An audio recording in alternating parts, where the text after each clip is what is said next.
My name is Harper Lane. I'm 29 years old, and for most of my life, I convinced myself my family cared about me, just not in the way I wished they did. Last Thursday, during my coffee break, I opened Facebook and nearly dropped my phone. There was a photo of my younger brother, Colton Lane, and his fiancée, smiling in front of a rustic farmhouse venue. The caption read, "2 weeks until forever. Can't wait to celebrate with everyone who matters most." My chest tightened. Everyone who matters most? I refreshed my email, scrolled through my texts, even checked the family group chat. Nothing. Not a single invitation. My stomach sank as I called my mom. She answered in her usual sing-song tone, but when I asked about the wedding, her voice shifted, polite but cold. "Oh, Harper, honey, we decided to keep it really intimate this time. Just the people closest to Colton." I stood there in silence. Closest to Colton? I'm his only sister. When I pressed for clarity, she sighed, almost impatiently, and said the words that sliced me open. "Sorry, sweetheart. This event is for the people who've really supported him. We just don't want any drama that day." I could barely breathe. I hung up before she could say another word, tears already spilling. That night, I zipped up my suitcase. I didn't have a destination yet, but I knew one thing. If I wasn't welcome at my own brother's wedding, I wasn't going to sit at home and pretend it didn't hurt. Growing up in Maple Creek, Ohio, our house always felt like a stage where Colton was the star, and I was just the extra standing in the background. Our mom, Denise Lane, adored him from the moment he was born. She had a special nickname for him, my golden boy. Every scraped knee, every school project, every little league game, she was there with a camera and cupcakes. Me? I learned early to clap from the sidelines. I still remember my 9th birthday. I had begged for a small skating party with friends. But that morning, Colton woke up with a mild fever. Nothing serious. Mom canceled my party, baked his favorite soup, and sat with him all day watching cartoons. No one said happy birthday until my dad, Gordon Lane, came home from work that night and handed me a $5 bill. That was my childhood in a nutshell. Dad was quiet, the type who buried himself in work and paid bills but rarely joined in on conversations. He loved us in his own way, I think, but he never stepped in to balance things out. Colton, of course, grew up soaking in all that attention. He wasn't just used to being first. When he made varsity football, the whole family went to every single game. When I made the school choir, Mom told me she'd try to make it if nothing else came up. By the time I left for college, I had learned to stop expecting fairness. I still called home every Sunday, still sent postcards from every new city I visited. A part of me kept hoping that one day, Mom would finally see me, not as the backup child, not as the helper, but as her daughter, who wanted to matter. But deep down, I think I knew that day might never come. Even after leaving Maple Creek for college, I tried to keep our family connection alive. When Colton struggled his first year at community college, I wired him $600 from my part-time job so he could buy his books. I skipped spring break trips to stay home and help Mom organize the garage sale. I even moved back home for a year after graduation to help Dad when he had knee surgery. I thought if I just kept showing up, eventually they'd see me differently, as someone who belonged, someone worth celebrating. But the pattern never changed. When Colton landed his first real job in Denver, Mom threw a backyard barbecue with balloons and a banner. When I got promoted at my marketing firm, Mom said, "That's nice, honey," and immediately changed the subject to Colton's new apartment. I told myself not to care. I told myself I didn't need their approval. But I still found myself doing things to keep that invisible thread between us from snapping. I sent Christmas gifts, birthday cards, even flowers on Mom's anniversary. I stayed in that family group chat, dropping cheerful comments, laughing at their jokes. Then came last month. I found out about Colton's engagement not from Mom, not from Colton, but from my high school friend Jenna Cooper, who still lives in Maple Creek. She sent me a text with a picture. "Look who just got engaged at the county fair last night." My throat went dry. I stared at the picture of my brother on one knee, grinning, holding out a ring. Everyone in town seemed to know before I did.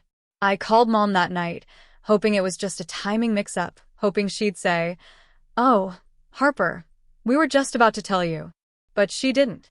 Instead, she said, "Well, Colton wanted to share it in person with everyone important. You live so far away now, we didn't think it mattered." Didn't think it mattered. I hung up feeling like I had been erased, like I was just some distant relative they occasionally remembered existed. And then came the wedding announcement photo. The final confirmation that I wasn't invited.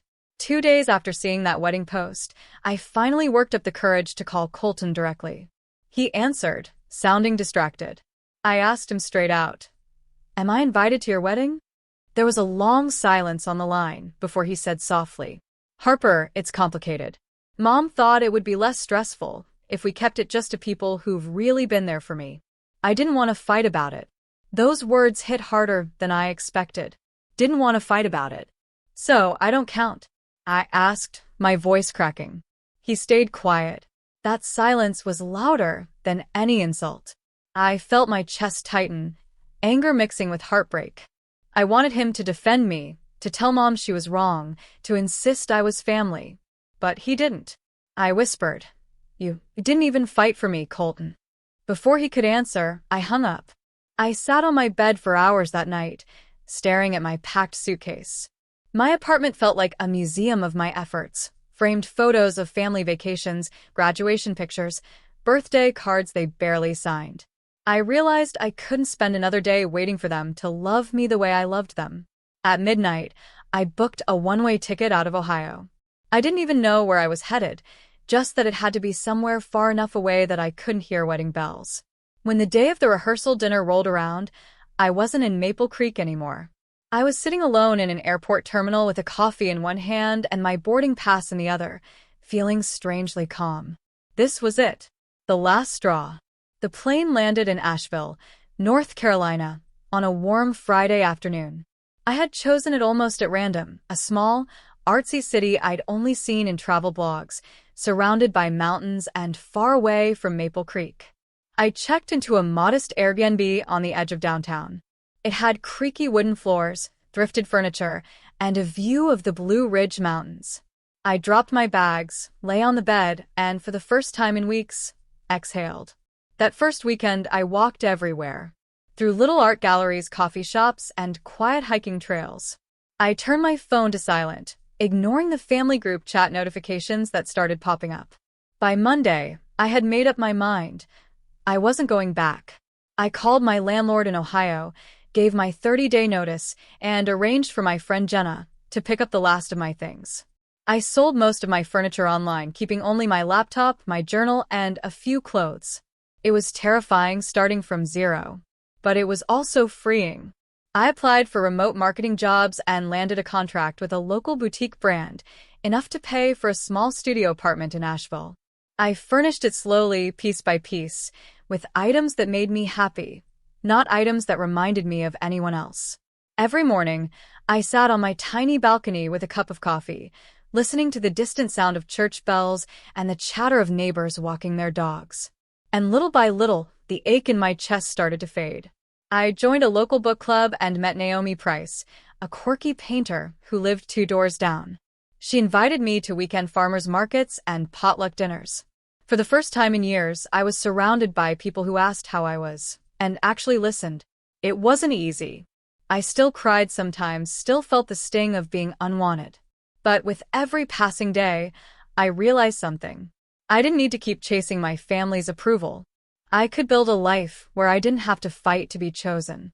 And that realization felt like breathing fresh air after being underwater for too long. 3 weeks after I settled in Asheville, the first text came through. It was from Mom. "Your father isn't feeling well. He's been under a lot of stress. You should call him." I hesitated. Guilt tugged at me, but I had learned not to jump at every message. I texted Dad directly. He replied with a casual, "I'm fine, kiddo. Just tired." 2 days later, my cousin Megan Ellis sent me a DM on Instagram. "Heard you didn't come to the wedding. People are talking, Harper. They think you're being dramatic." My hands trembled with anger. Dramatic? I'd been erased from the biggest family event of the decade, and now I was the problem? Then came the voicemail from Colton. His voice was softer this time, almost guilty. Hey, Harp, look, I know things got messy. I just wanted to say sorry you weren't there. I didn't want to upset Mom. You know how she is. I hope we can talk soon. For a moment, my heart ached. I almost called him back. But then I remembered all those years of birthdays, graduations, and phone calls where I'd been the afterthought. I remembered that night in my apartment when I'd realized I deserved better than begging for scraps of love. I deleted the voicemail. A week later, Mom called again, this time crying on speakerphone. We're a family, Harper. You can't just run away forever. I stood in my little Asheville kitchen, coffee mug in hand, and said calmly, I didn't run away, Mom. I just stopped standing where I wasn't wanted. She went silent. When we hung up, I didn't cry. For the first time, I felt steady. The wedding day came and went. I saw the photos later. Colton beaming at the altar, Mom in her carefully chosen navy dress, everyone smiling like it was the perfect day. And for once, it didn't break me. Instead of crying over what I'd missed, I spent that day on a sunrise hike with Naomi. We reached the overlook just as the first rays of light touched the mountains, painting them gold. I stood there, wind in my hair, heart pounding, not from grief, but from awe. For so long, I thought leaving meant losing. Losing my family, losing my place in the story, losing my worth. But standing on that mountain, I realized something life-changing. I hadn't lost myself. I had finally found her. I built a life on my own terms. A life where I didn't have to beg for a seat at the table, where I didn't have to wonder if I was loved enough to be invited. Sometimes, family doesn't change. Sometimes, they don't suddenly wake up and apologize. And that's okay, because I changed. Now, when people ask about my family, I tell them the truth, that I keep my circle small and full of people who choose me back. I still love Colton. I still love my parents in my own way, but I love myself more. And that love is what keeps me grounded, free, and at peace. So, if you're listening to this and you feel like you're the outsider in your own family, hear me when I say this. Choosing yourself isn't selfish. It's survival. Family isn't just who you share blood with. Family is who shows up, who makes you feel seen, valued, and loved. And if they can't, you have the power to walk away and build your own.